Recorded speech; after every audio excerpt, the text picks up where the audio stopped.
Carolina State University. Additional funding is provided by the North Carolina Nursery and Landscape Association and the North Carolina Department of Agriculture and Consumer Services, presenting TarHeelGardening.com, your online gardening resource for North Carolina plants, professional advice, and more.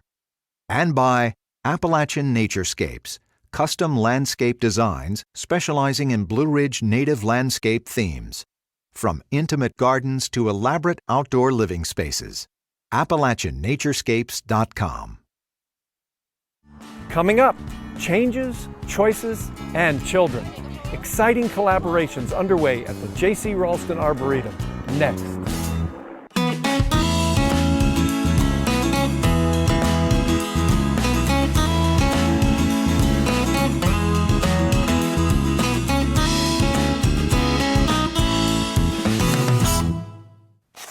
Hi, welcome to In the Garden. I'm Bryce Lane at one of my favorite places, the J.C. Raulston Arboretum at NC State University. The Raulston Arboretum is budding with newly renovated garden areas and programs for the entire family to enjoy.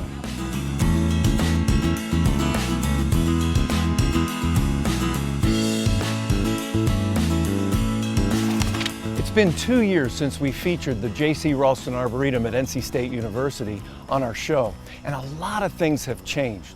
I'm with the director of the J.C. Raulston Arboretum, Dr. Ted Bilderback. And Ted, maybe you could tell us a little bit about some of the great changes that have occurred here at the Arboretum. Well, Bryce, there's lots of things that have been happening at the J.C. Raulston Arboretum. This year we're celebrating the 10th anniversary of the Ruby McSwain Education Center. And as you walk out the door of the Ruby McSwain Education Center, the Asian Valley, which was planted in 2009, has grown up. And it's really quite a thing to walk through and see, because we have a canopy now there to look at.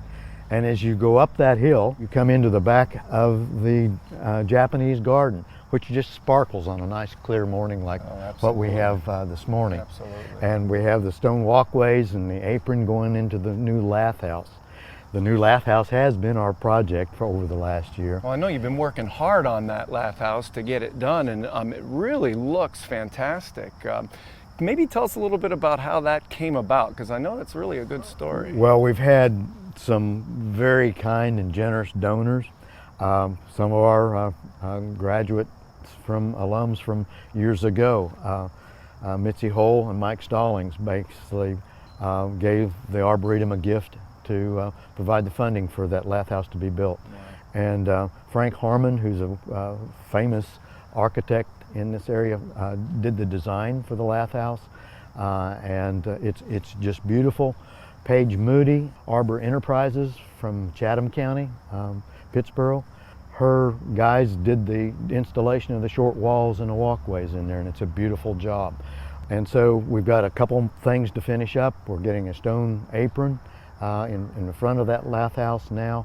And the landscape maintenance class in horticulture at NC State is going to be installing irrigation in that house in just a couple of weeks. We always try to keep the students, horticulture program at NC State, involved out here so that they've got some equity in this place, right. Maybe a little sweat equity, and are a part and feel a part as they graduate from horticulture, that they're a part of the J.C. Raulston Arboretum, because the J.C. Raulston Arboretum is part of horticulture science at NC State. As you come out the front door of the lath house, you look across our events ground, the big green area across, and you'll actually see a mirroring of the lath that's in the lath house. Mm-hmm. And that's part of the new model garden area that's being that's next up to be looked at, and some changes happening there, and you'll see it starting with that new lath that's mirrored across the way. And of course, we're now a couple of years into having our color plant trials back to the Nellie R. Stevens hedge. A lot of the plants that are in the Plantsman's Wood and Oak garden there came out of the old lath house during the renovation. So that's a garden area that's brand new and is really taking its place now as those plants are growing. And then of course the color plant trials, we're getting towards the fall. They're not at their peak, but it's still like walking into a rainbow even now. So with the grounds, lots of things going on.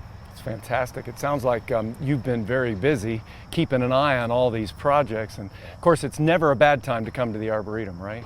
Never a bad time. There's something in flower at the Arboretum every day. We have a beekeeper that has hives out here, and he tells us that we wear his bees out. There's something in bloom every day. We've got a new family and children's program coordinator, and we also have a new technician here at the Arboretum. We needed a new technician position very much. Bryce, I wanted to also tell you about the Choice Plants program we have going on at the J.C. Raulston Arboretum. We do a lot of trials of plants. They grow out here in the Arboretum. We observe them. We don't really put a lot of particular care into them, and so if they do well, they've done well.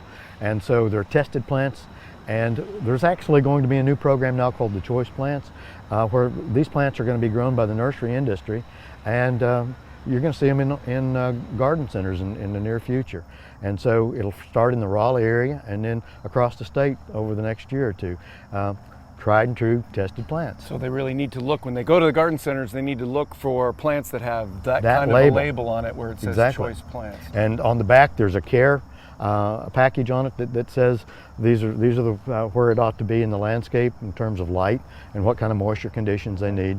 Just plants that are going to make it in people's landscapes in North Carolina. Well, that's fantastic, Ted. Ted, thanks for bringing us up to speed on what's going on in the Arboretum. And folks, remember, come on out to the Arboretum and look around. You can see those plants that are being tested and then follow up by going out to your local garden center and looking for those choice plants. This is a great place to get ideas for gardening in your own home.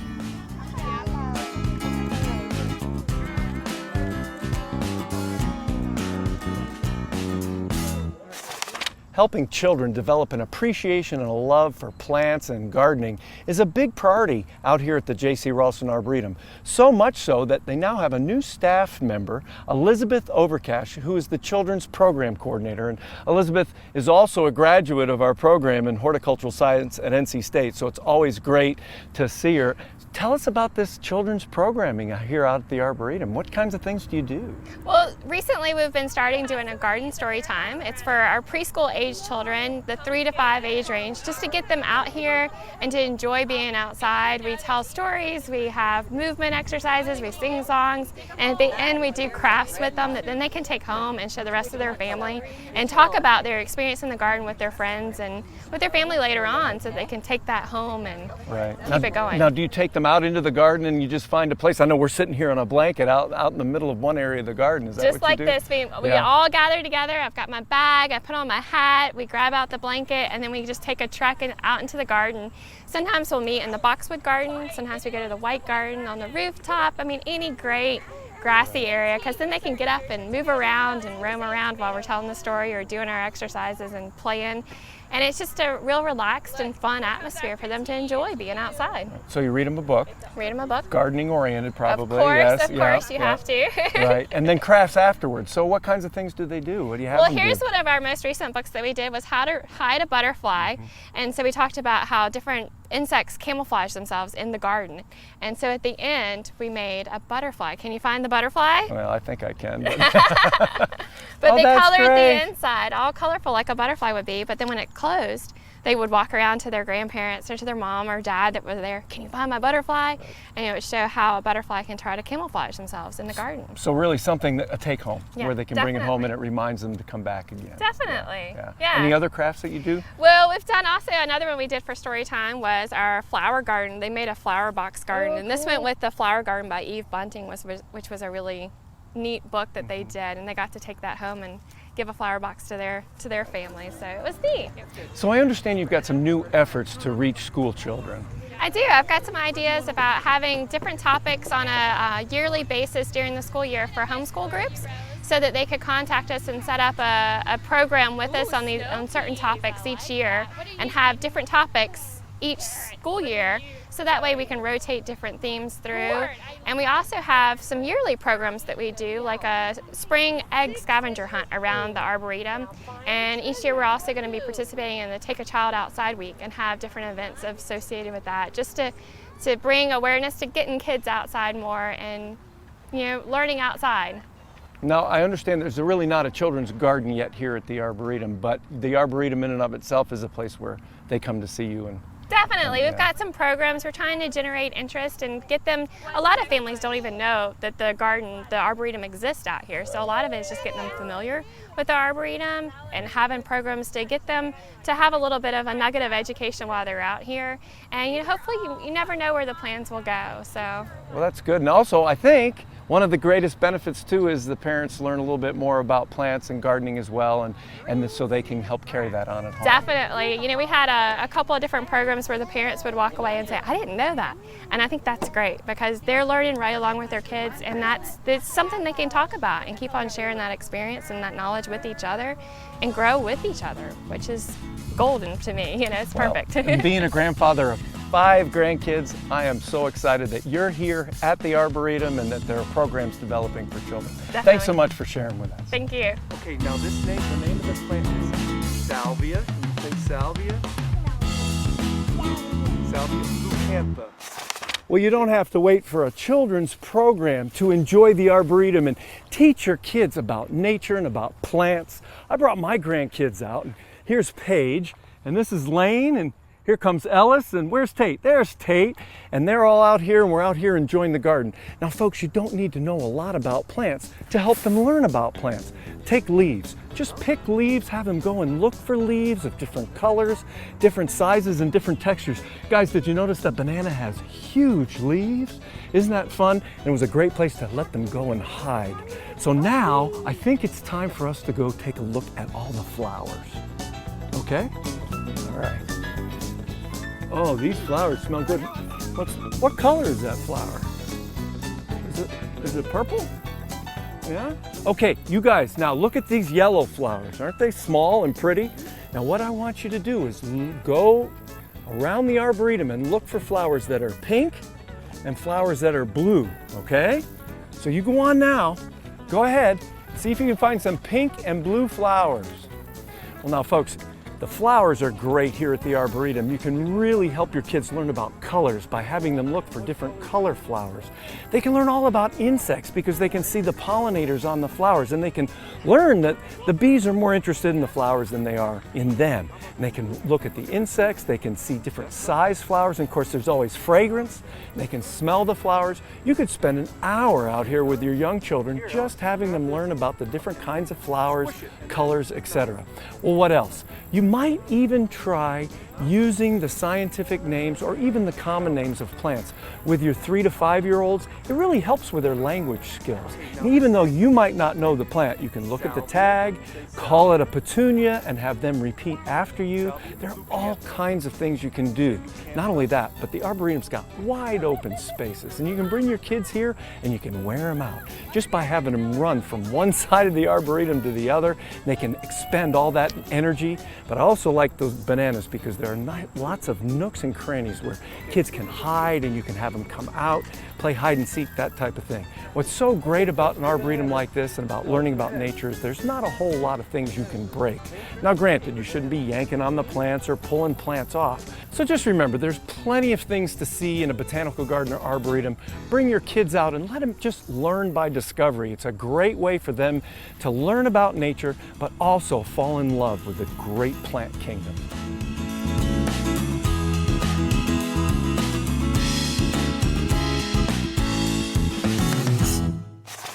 Here at the J.C. Raulston Arboretum, it's all about the plants. It always has been, and it always will be. Well, part of that comes from strong leadership. This is the Assistant Director of the Arboretum, Mark Wethington, and Mark is a consummate plantsman and oversees the collections here at the Arboretum. Mark, I know we're here in the Asian Valley, and there's some really cool looking plants here that I would never have thought that would grow in this area. Can you tell us about some of the plants that we're looking at? Well, sure. You say we're all about the plants, and we are, but we're all about pushing the envelope with plants, trying new things, testing them out. Asian Valley really gives us an opportunity to do that because there's so much plant diversity in Asia. Some of the tropicals that we're doing have been a lot of fun. They're really showy. They're easy for homeowners to grow because you put them in the ground and they grow quickly. This Chinese yellow banana, Musella lasiocarpa, believe it or not, was planted from a 2-quart pot in 2009, and a little bit of sun, a little bit of water, a little bit of fertilizer, and it becomes huge. Is that a flower in there? That's a flower in there, and the fruits aren't like a typical banana, even though it's closely related, although some sources say they are edible. I don't know how palatable they might be, but it's really quite a showy plant. Some people actually cut some of the leaves away so you can really see those flowers better. Well, I love the blue-green leaves as well. And these big, bold tropicals, they really combine well with other plants. I know you know that you can put some other textures in there and really get it to pop. Well, speaking of other plants, am I seeing citrus up there? You are. We've got a pretty good collection of citrus growing. Now, the last few years, we've been pretty warm, so we're still not ready to say that they're hardy, completely hardy for us here, but they have really put on a show, and with some moisture, really have fruited heavily for us. Now, a lot of these hardier citrus are not real sweet. They're not like a navel orange. You're not going to take them and peel them, but you can make marmalades or whiskey sours, depending on your preference with your fruit. Well, I always love the foliage too on citrus too, and if that would work in this region, that'd be awesome. And evergreen. Like you said, the foliage is evergreen. It gives you some presence during the winter as well. Well, Mark, I see you've got some plants in containers. How about telling us about these? Yeah, we've got some really fun things we're playing with. We've always been big fans of dogwoods. They're just wonderful plants for us. Our native dogwood is fantastic. This is an evergreen Asian dogwood. It's like our Kusa dogwood, the Korean dogwood, with the big showy flowers. Blooms a little later than ours, really more early summer than spring, but it's evergreen. Get this presence all winter. New growth comes out burgundy, and really, we've always thought these were very tropical plants. We're finding they're much harder than we expect. We're growing some of them up in the mountains, North Carolina, and they're sailing through the winters just fine. Wow. This is one called Cornus melanotricha.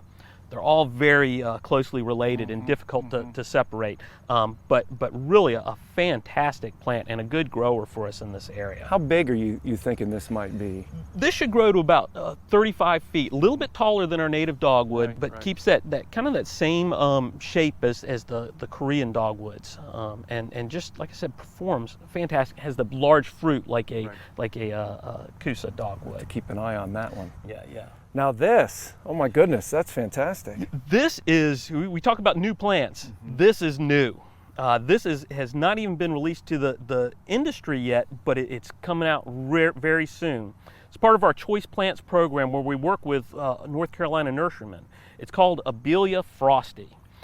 And now you know Abelia well, great small plant. It's semi-evergreen forest. Butterflies absolutely love those flowers, and the flowers keep coming and coming and coming. This one's very interesting. It's got this white edge, pure white flowers, not a hint of pink like most, but it's got red stems in there, which add a little bit of contrast. And this was a sport from Little Richard, which is a low-growing one that doesn't throw a lot of those tall shoots that some of the other ones do. And so Frosty is really looking to be a winner in the landscape. And what are we looking for, size, habit? Size about 3 feet tall, a little bit wider, nice mound on it. Full sun to part shade, really just one of those plants you can grow as a specimen, or you can plant out 50 of them in front of your business. I'm particularly excited with an Abelia with just pure white flowers. That's pretty cool. It really is an interesting kind of development, and unusual with those red stems. You'd think you'd get a little more coloration in the flowers, but pure white. That's fantastic. And the butterflies still seem to be able to find at that. Good. Well, Mark, thanks for sharing just a few of the plants, the many cool plants you have here at the Arboretum. We really appreciate you taking your time. Well, I'm glad I could show you a few things.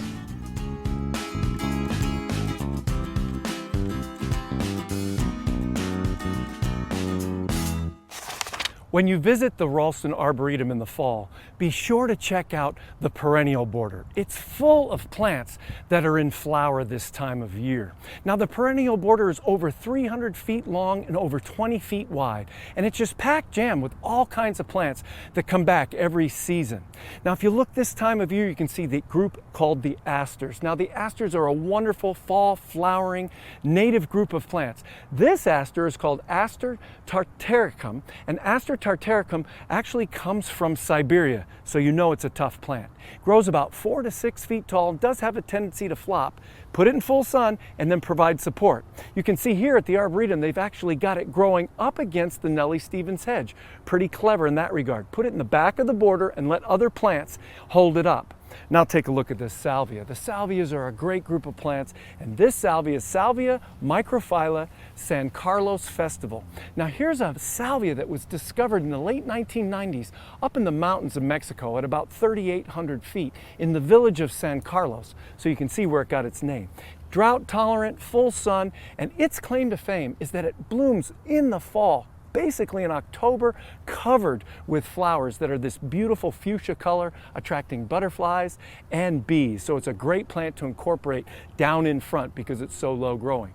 Of course, don't forget the perennial chrysanthemums, the dendrotheramas. They're a great group of plants, and you can see this pink type is wonderful. Color echo with the muhlenbergia, the pink muhly grass. Put the two together and you've got a wonderful festival of pink coloration. Here's a combination that you don't see every day. Look at this gorgeous variegated yucca. Now this yucca has been in the Arboretum perennial border for years, and you can see how it's spread out.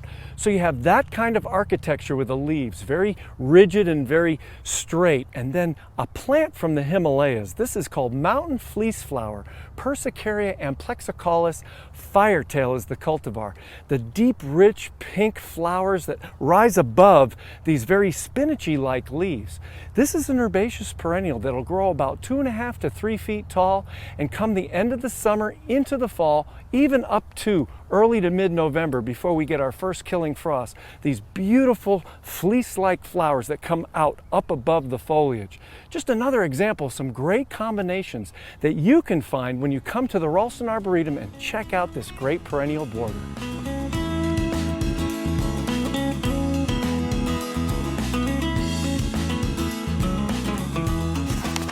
Our plant of the week is one of the first in the Choice Plant series here at the J.C. Raulston Arboretum. Remember, send in suggestions for a plant of the week to our website or our Facebook page, and if we use your suggestion on the show, we'll send you an In the Garden t-shirt. Now this plant is called Heteropteris glabra redwing, and it's a vine. It grows about 7 to 15 feet tall depending on what it climbs on. It's a hardy vine here in North Carolina, and it has small yellow flowers midsummer through the fall. But you know, the flowers are okay, but folks, check out the fruit. Look at that fruit, clusters of double-winged samaras, red fruit. Now, if you look closely at these fruit, you'd swear it was part of the maple genus. Maples produce double-winged samaras. Well, redwing, Heteropteris, also produces those fruit. And in the fall, they cluster. And folks, against that blue sky, it's just a wonderful contrast. Now, here's a plant that grows on a fence or an arbor or support, trellis. You need to put it on something to accent its ornamental features. Full sun to partial shade, and here's a wonderful plant that'll enhance any garden border. Heteropteris glabra redwing. It's a wonderful plant of the week. Well, folks, that's about all the time we have for this week. So until next time, I'll be looking for you in the garden.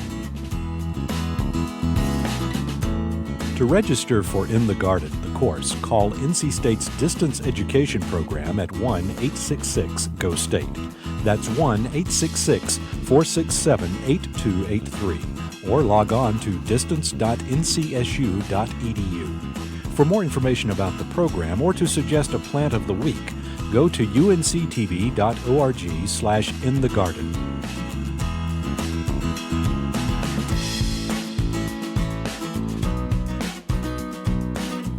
Funding for In the Garden is made possible through the financial contributions of viewers like you, who invite you to join them in supporting UNCTV.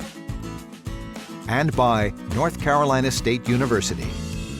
Additional funding is provided by the North Carolina Nursery and Landscape Association and the North Carolina Department of Agriculture and Consumer Services, presenting TarHeelGardening.com, your online gardening resource for North Carolina plants, professional advice, and more. And by Appalachian Naturescapes, custom landscape designs specializing in Blue Ridge native landscape themes.